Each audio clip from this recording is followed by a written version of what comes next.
un invitado muy especial, alguien de la Fundación INECO. Vamos a hablar con Adolfo García, que entre otras cosas es traductor técnico científico, profesor de inglés, doctor en letras, y su principal tema de investigación, según podemos ver en el currículum, es la base neurocognitiva del bilingüismo y la traducción. Bien, todo esto parece extremadamente técnico y lo es, por eso le vamos a preguntar a Adolfo cómo enlazamos todo esto con la educación, ya que nosotros le prestamos mucha atención a eso.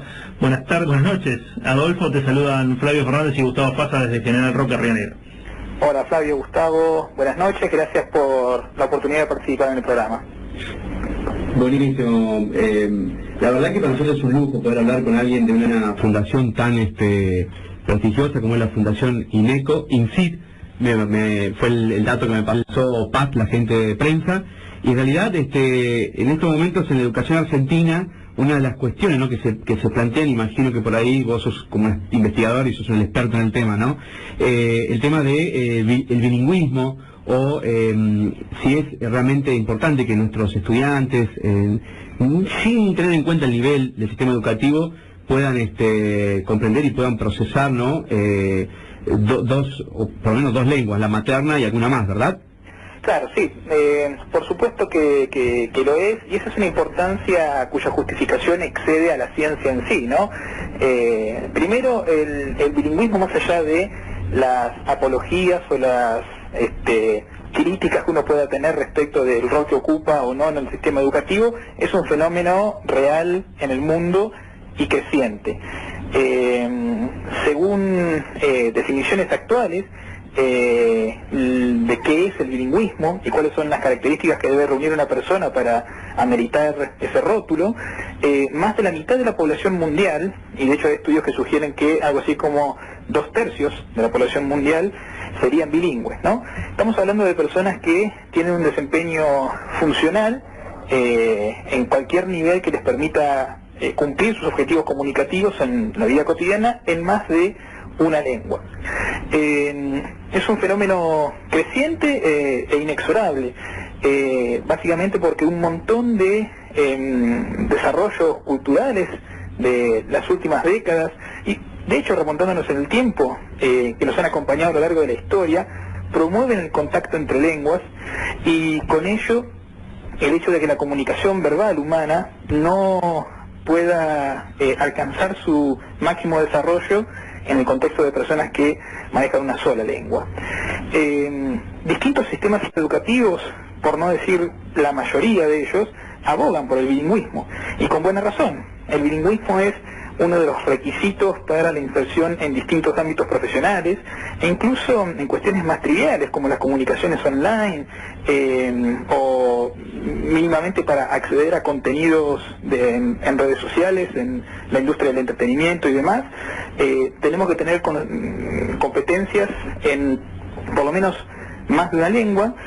Esa lengua, en el contexto argentino y en el sistema educativo, la más favorecida es el inglés, en consonancia con lo que sucede en la mayor parte del mundo, y realmente es provechoso que se abogue por la enseñanza de lenguas extranjeras, en principio. Ahora, ¿cómo se está haciendo eso? ¿Cómo se ha hecho históricamente?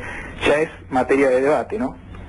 Bien, Adolfo, yo escuchaba atentamente cuando hablabas de que 2/3 de la población mundial manejaba cierta noción de bilingüismo, y no podía dejar de pensar en desplazamientos, ya sea forzados o voluntarios, de la gente que se va corriendo y se va adaptando a otras culturas.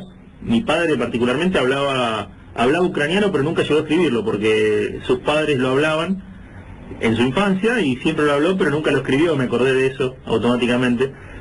Pero ya irnos al inglés me parece que, por lo menos en nuestro país o en nuestra región, ya habría que analizar lo que decías vos y debatir cómo enseñarlo.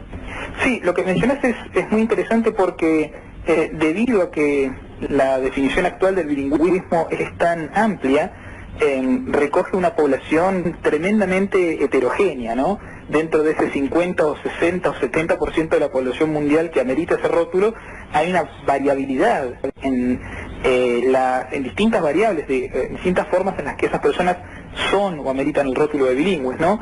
Y tal vez sin saberlo has dado con algunas de esas variables que son importantes. Es distinto ser un bilingüe por elección que un bilingüe incidental, es decir, por cuestiones de diásporas o por cuestiones profesionales de un padre, por ejemplo, o presiones migratorias de distintos tipos, algunas más cruentas, otras más elegantes. Muchas personas se encuentran en situaciones vitales que las tornan bilingües sin que ellos elijan serlos, ¿no? El bilingüismo les cae, la adquisición dual de lenguas es algo que les pasa, no que escogen, ¿no? En cambio, tal vez, no sé, pienso en muchísimos casos, en el mío propio, ¿no? Donde en algún momento de mi vida yo comencé a estudiar una segunda y luego una tercera lengua en entornos áulicos, ¿no? En instituciones, por decisiones que fueron, bueno, en parte mía, en parte de mis padres, ¿no? Ahí negociadas en su momento.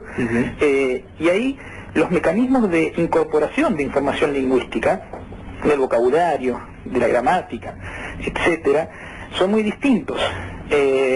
Y los mecanismos cerebrales que intervienen en la incorporación de esa información, cuando uno está haciendo un ejercicio deliberado, reflexivo, guiado, formal y anclado en la práctica de repetición, son muy distintos de aquellos que sustentan la adquisición incidental, no buscada, de información lingüística y de otros tipos, ¿no?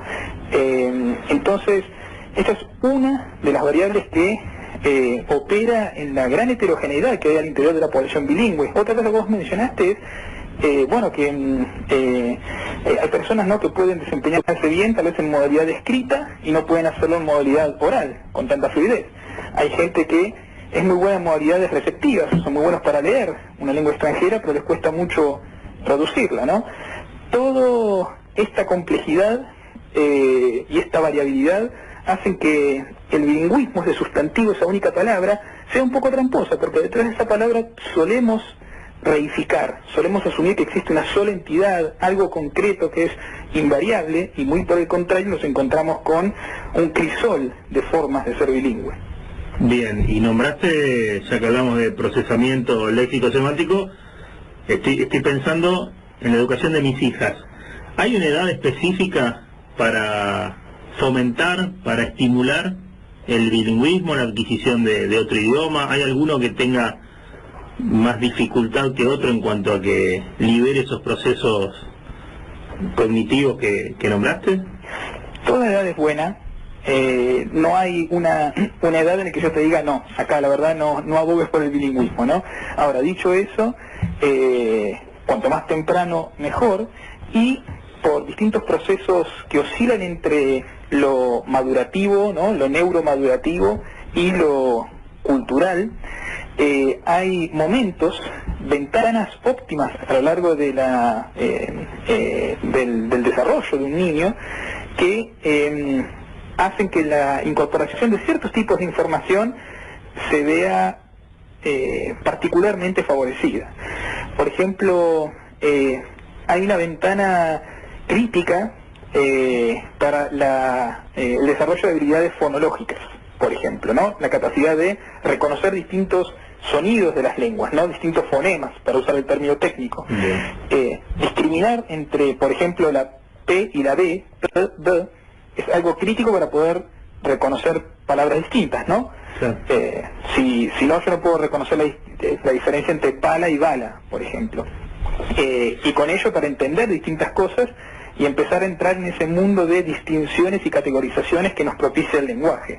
Esa capacidad para establecer esas distinciones tiene un pico, vamos a decir, en el primer año de vida, y pasado ese año de vida, no es que no se puedan desarrollar esas habilidades, pero los mecanismos que van a permitir hacer eso ya no son los más eficientes para lograrlo. Hay grandes líneas de investigación en neurociencias, en ciencias cognitivas en este sentido, y así como eso, hay distintos franjas etarias, podemos decir, en las cuales el cerebro se encuentra en momentos